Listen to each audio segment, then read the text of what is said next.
Pessoal, um tema importante, né? Consumo de drogas e ter uma conversa com seu médico sobre esse tema. Vou explicar para vocês o quanto é importante a gente, enquanto sociedade, falar abertamente sobre o consumo de drogas, o uso dela, né? Os riscos, né? E como reduzir os danos, né? De um modo geral, né, esses pacientes que fazem algum tipo de consumo de droga, né, normalmente eles costumam procurar ajuda quando tem alguma consequência social muito importante, uma dependência muito forte, com riscos à saúde, né? Muitas vezes a família interferindo, ele vê que o prejuízo está instalado, né? E aí está o grande problema do consumo de drogas, porque normalmente só nessas situações extremas que o paciente busca algum tipo de ajuda, né? E eu tenho mais muito paciente que faz o consumo de drogas de forma recreativa, sem grande consequência da saúde, mas falam abertamente sobre esse tema, conversam, tiram dúvida, né? E de um modo geral isso é muito importante. Eu vou explicar para vocês como eu vejo no meu dia a dia como médico, né? Como lidar com isso, está acontecendo com o filho, com o neto, né? Número um, né? Você tem que entender que o médico, o profissional de saúde, né? O grande objetivo dele não é dizer o que você faz, o que você não faz. É entender o seu contexto e ver como reduzir uma série de danos. Vou dar exemplo, né? Eu perdi peso agora, 35 quilos, eu estava obeso. E a minha cardio falou, Júlio, você está hipertenso, está colesterol alto, eu acho que vale a pena fazer alguma coisa para perder peso. Mas ninguém vai dizer. Eu médico com informação, fiquei obeso, né? E sabia das consequências. Mas mesmo assim, às vezes é difícil, né? Eu estou dando esse exemplo porque muitas vezes acontece com o consumo de drogas. E aí drogas até as legais, como cigarro, como álcool, né? E eu tenho muitos pacientes que consomem, né? Eles sabem que isso está trazendo prejuízo para a saúde dele, falam abertamente sobre esse tema, falam que muitas vezes não vão parar e tentam dicas ou informação como reduzir o dano, né? Que tipo de teste eu posso fazer? Ah, Júlio, eu já fumo há tantos tempos, eu sei que isso pode dar consequência de câncer para o pulmão. Qual a indicação que tem de triagem? Quando eu devo fazer uma tomografia para ver se tem uma lesão ou não tem uma lesão, né? Eu bebo todos os dias, eu bebo uma cerveja, 2 cervejas, né? Eu sei que isso caracteriza como uma certa dependência, eu não vou parar de fazer isso, né? Entendo as consequências, como é que eu faço?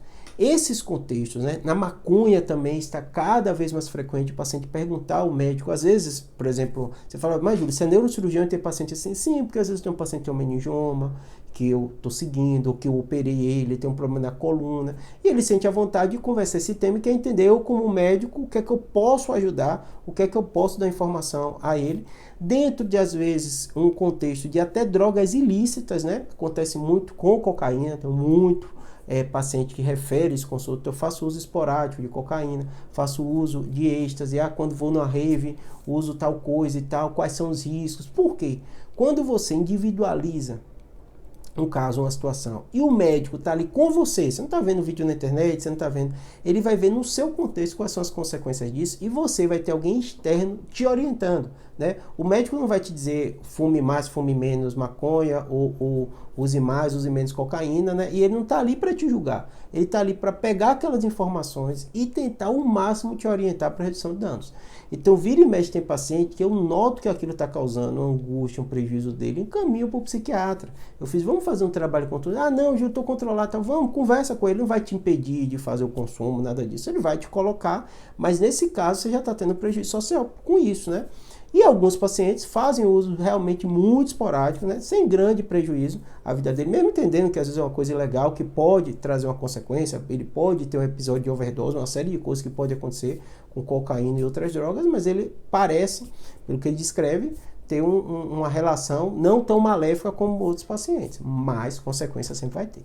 Então, caso está acontecendo isso com seu filho, com seu neto, às vezes é difícil de você, como pai, como mãe, abordar o tema, como avô, como avó, né? Sempre ter aquele conflito, você está envolvido emocionalmente.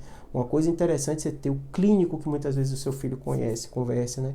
O médico da família, ou o médico que é de outras especialidades, a menina é um ginecologista, ou o médico, o paciente, acontece muitas vezes, o paciente já tem epilepsia, acompanha, vem receita, um pai ou uma mãe chega e fala, ó, ele está consumindo isso e isso, né? É um tema polêmico lá em casa, a gente já brigou e tal, se você puder abordar, falar, e às vezes fala de forma anteriormente com o médico, até para ele entender, ele aborda o tema, às vezes o paciente lida muito bem com isso. Ele entende o tema, entende os riscos, quer fazer o consumo e tem alguém ali que ele vai confiar, vai estar sob sigilo, né? Para ele, vai orientar para ele como ele vai reduzir o máximo os danos, ou às vezes da recomendação, da encaminhamento, como acontece muito comigo, encaminhar psiquiatra e falar, ó, conversa lá, vai te trazer prejuízo, né? Faça uma série de exames, precisa, pode ter consequência no seu coração, pode ter isso. Tá usando cocaína, sentiu uma dor no peito, tá estranho isso, vou fazer uma série de exames da parte cardiológica, ou aumenta a chance de AVC, cocaína mesmo é bem comum isso acontecer, não. Paciente com maconha, às vezes pela forma de produção, por não ser algo legal, né, que é bem amadora na maioria das vezes, né, a pessoa às vezes tem algum produto que foi ali misturado, que está prejudicando o paciente. Tive pacientes com epilepsia, uma série de coisas, que começou a descompensar, o médico orienta, às vezes mandei psiquiatra, às vezes falei, onde é que você está comprando, qual o consumo disso, será que não tem algum outro produto, né, para a pessoa entender os riscos que ela está quando ela decide fazer isso, tá bom? Espero que tenha ajudado. Sei que esse é um tema muito polêmico com drogas, né? Esse é um tema, para mim, dos mais difíceis. Foi no início, quando eu comecei a ser médico. Eu tive uma criação toda evangélica. Nem cerveja eu nunca provei em minha vida, pra vocês terem ideia, né? Minha mãe era bem rigorosa no dia a dia dela. Então, assim, era um tema que, quando eu, como médico, começou a ser abordado, era estranho para mim. Porque era um mundo que eu não me identificava. Mas com o tempo você vai percebendo o quanto isso é frequente, é comum. E a gente, enquanto sociedade, tem que entender que isso faz parte e sempre fez parte da sociedade humana. E muita gente vai ter a decisão dela individual, que você tem que respeitar, de fazer o consumo dessas substâncias, e você, como médico, vai orientar. Esse é meu papel na sociedade como médico, orientar as pessoas, entender as decisões dela, né, que muitas vezes vão ser completamente diferentes da minha, respeitar a decisão dessas pessoas e botar os prós e os contras e orientar. Espero que tenha te dado. Abraço.